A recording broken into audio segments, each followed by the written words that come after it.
Okay, just to keep Comic Artist Pro Secrets viewers updated, NASA scientists are putting together scale models of the Trebuchet that we will be using to launch blue-haired SJW weirdos to Mars. Now, this is just a scale model. This is a sample trial. That's Mars over there. This is all to scale. This is all to scale. As you'll be able to see, boom, it is a complete success. And that's good news because we need it right now. What the fuck?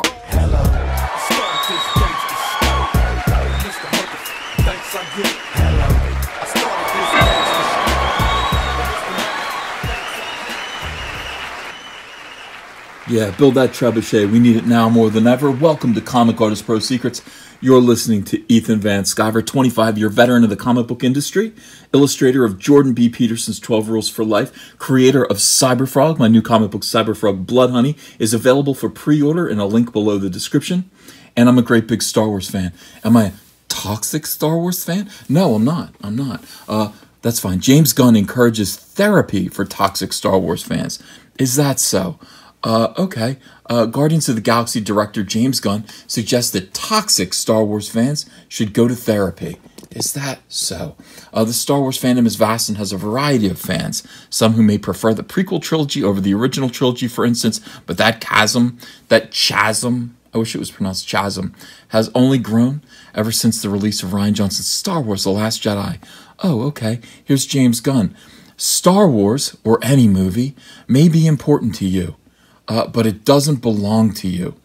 If your self-esteem depends on how good you think the current Star Wars is, or your childhood is ruined because you don't like something in a movie, go to therapy. Okay, we will. Right after you. After attacking conservatives, Disney filmmakers' tweets reveal racism, homophobia, and assault against children. James, this makes me sad. I like Guardians of the Galaxy. I like it. I think I like some of your writing. Some of it I don't like. But this is very, very upsetting. You know, if your tweets reveal racism, homophobia, and assault against children, go to therapy. SJWs always project. Always project. Filmmaker James Gunn came to the defense of director Mark Duplass on Wednesday after Duplass committed the sin of endorsing conservative commentator Ben Shapiro, calling him a genuine person. But a Daily Caller News Foundation, blah, blah, blah. Look, here's what happened. This guy, Mark Duplass, came out and he said, you know what, guys? If you want to cross the aisle, if you want to know what the other side thinks and you don't want to live in your own little SJW bubble here in Hollywood, why not listen to Ben Shapiro? I listen to him. I think he's funny. I think he's cool. Don't agree with him about everything, but hey, he's a good source for understanding the enemy. Now that's a mature attitude for the most part. That's an adult attitude. It's rare in this day and age. And of course, SJWs swarmed all over Mark Duplass, calling him names, calling him a Nazi sympathizer, whatever they called him. So out of the blue comes writer-director James Gunn, and he said, hey, maybe you disagree with Mark Duplass, which is completely fair. Personally, I think even Ben Shapiro's mother should unfollow him. No, wrong. Ben Shapiro's mother should follow Ben Shapiro. Of course she should. Of course she should. You want to keep track on Ben. Keep track of Ben. Make sure he's eating right. Make sure he has clean underwear. And also, you know, what does Ben have to say about those filthy SJWs? These are the things that a mother should concern herself with. Yeah, Mrs. Shapiro, do not unfollow Ben Shapiro at all. Ben Shapiro, a lot of fun, great guy. He is also into geek culture. He's a very, very smart conservative. He is funny without laughing at his own jokes. He's very wry and subtle. He smiles, but he doesn't laugh at his own jokes, I mean. And he's sharp. He's just sharp, and he's on it all the time. So he's a pleasure to watch, and if you haven't seen Ben Shapiro yet, you should look him up and check him out. I think you will enjoy him. Yeah, anyway. But that doesn't make Duplass's point of view evil. Everything's evil. Everything's evil. There are lots of traitors and racists in the country today. Perhaps save the outrage for them. Yeah, good idea. Good idea. Gunn accused, of course, here's Gunn. He's a typical Hollywood SJW. He watches too much CNN, too much MSNBC, and it's made him crazy. He thinks Donald Trump, he thinks the president is an operative for a foreign national. I mean, these people are nuts. They're nuts. Seriously, if you think the president of the United States could ever be an operative for a foreign national, that might skew the rest of your worldview just a little bit. That might alter your compass for how you perceive the world around you. It might not. He blamed Republicans for future Russian election meddling. Zero tolerance, illegal immigration policy, and he ended his Twitter rant by calling Shapiro an a-hole. We don't want, that's a bad word. We'll cover that up, and we don't want any of this filth on my screen. Anyway, the Daily Caller searched his Twitter account and revealed Gunn's anger. It doesn't just end with Trump or Shapiro. Since 2008, Gunn has left a trail of racist, anti-Semitic, homophobic, and rape-related, for God's sake, remarks on the social media platform. Most disturbingly, one tweet seemed to suggest that Gunn witnessed an act of sexual assault between a child actor and a monkey. What the What? All right, look, here's the thing. James Gunn, I know you think you're being funny. This is really edgelord, humor, like stand-up comic jokes. I want to say a couple things about that. I don't want to be a moral cop at all. That's not who I am. These jokes are across the line. I think they're too far. I think they're grotesque. They reveal a dark soul. But on the other hand, the point I do want to point out is that James Gunn, SJW, isn't it interesting that in 2008, you could make a joke like this? New poll, 9/11 jokes, always in poor taste or sometimes funny. Additional jokes, or additional question, are they more or less offensive than Holocaust jokes? That's disturbed. That is disturbed. But isn't it funny how, like, in 2008, you felt free to make a joke like that, and now, 10 years later, 2018, SJW convergence, SJW dominated Twitter. You wouldn't dare say anything like this. I mean, you wouldn't dare joke up like this. This is your sense of humor. And the people that you subscribe to, the people that you follow, the people that you are in allegiance with, would crush the life out of you if you made a joke like this now. Let's go on. Let's find out what's really in your heart here, James, with your jokes. Let's find out what's ha-ha to you. Laughter is the best medicine. That's why I laugh at people.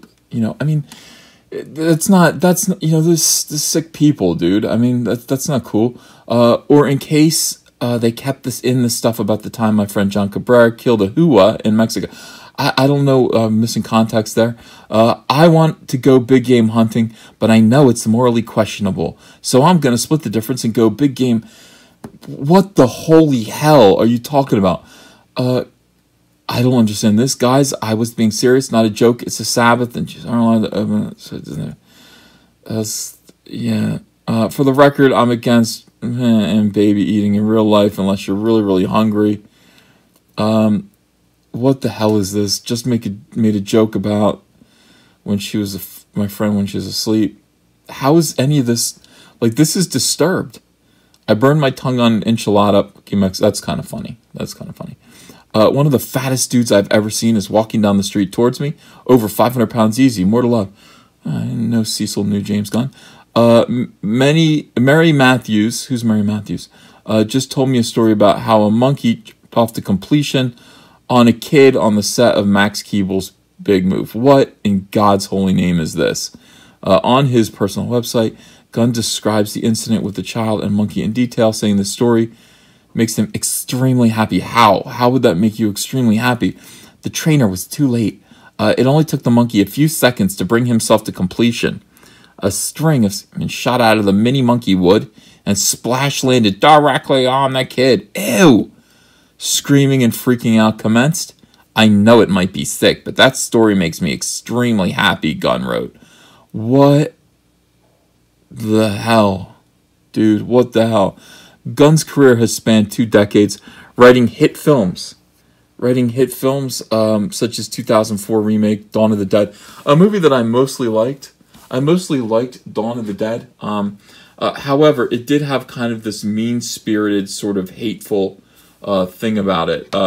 some of the characters, that scene with the baby being born, all of that. I mean, it hated, the people were hateful, and that's easy to do. Negativity is very easy to write. It's much more difficult to write something heartwarming and legitimately human. Writing negativity and hate is just natural. Like that's what amateurs do when they sit down and write. They write people screaming and being horrible to each other. I don't know why that is, but you'll see that in a lot of amateur comic books, a lot of indie comics. Just the worst people imaginable depicted in the books. As well as writing and directing both Guardians of the Galaxy 1 and Guardians of the Galaxy 2. He also has an executive producer credit for Avengers Infinity War. So, I don't know. I would just say, I would just amend this to say, hey, if, watching a monkey ejaculate on a kid makes you extremely happy, quote unquote,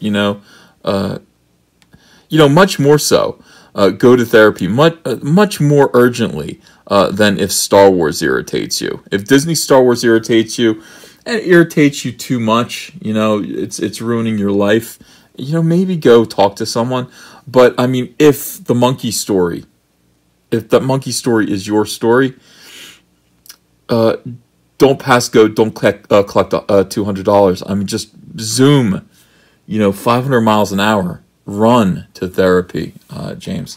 And I mean, there are other tweets, it's like, this is, it gets weirder, it gets worse, I mean, the more people kind of mine your social media, they're going to find more and more bizarre and just strange things that you've posted. It's just your sense of humor.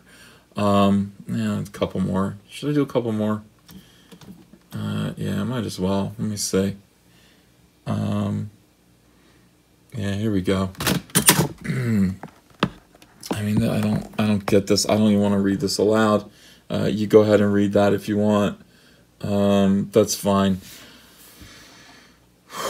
All right. Yeah, but I forgot to censor this word. Sorry, but that's the least of the words. I just, what can I tell you? What can I tell you? This is the world that you guys are building.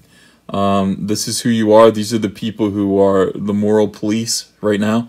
These are the people who sit there and tell you that Ben Shapiro is a person with problems. Ben Shapiro is evil. Ben Shapiro is this and that. Ben Shapiro couldn't be more normal. He couldn't be a nicer guy. On the other hand, you can always kind of judge the stature and goodness of a man by the weirdness of his enemies, I would think. I'm going to just say the weirdness of your enemies. I love that all my enemies are oddballs and horrible people. Love that. I think it says something about me. And I think Ben Shapiro should proudly say the same thing. Show your friends you support independent comics while showing the world who you back in the fight against the swarm with the brand new Cyberfrog t-shirt from Crypto Fashion and Comic Artist Pro Secret. Sizes come in small to 5XL, and take your choice of colors between navy blue, white, and black. And if you haven't yet, go ahead and order the Fandom Menace, Go Get Daddy's Belt, Tico, and Soilo t-shirts as well. Link is below in the description. You're going to look great. People love these shirts. They fit wonderfully. Thank you very much. Hello potential Indiegogo backers, hello friends, my name is Ethan Van Sciver. I'm a comic book creator who worked for 20 years for Marvel and DC Comics on books like Green Lantern, Flash, Superman, Batman, and X-Men, but before that, I had a comic book called Cyberfrog. Now Cyberfrog lasted from 1993 to 1998, and then it stopped when I went to go work for DC Comics. Now I want to tell the story of where Cyberfrog has been for the last 20 years. I want to write, pencil, ink a book called Cyberfrog Blood Honey that tells the story of gigantic alien hornets that come to Earth and conquer it, sending Cyberfrog into deep hibernation, where he emerges now in the year 2018 into a completely alternate reality, a new world where these hornets have taken over, devastated humanity, using human skin to make gigantic wasp hives, and harvesting human blood to make honey to feed their young. Very few humans still exist, but it's up to Cyberfrog to save what's left of humanity and turn back the damage that's been done by these wasps with his brother Salamandroid and his friend Heather Swain. I want you to help me do this. We're going to get colors by Kyle Ritter. He's a fantastic colorist, and he's going to make this book sing. I'd like this to be a 48-page one-shot prestige format, part 1 of 4, so I'm asking you to help me launch the very first Cyberfrog Blood Honey epic graphic novel. Are you in? Will you help me? I hope so. Let's get this frog jumping again. Hey, want to follow me on Twitter? Okay, cool. I'm at Ethan Van Sciver. Talk to you there.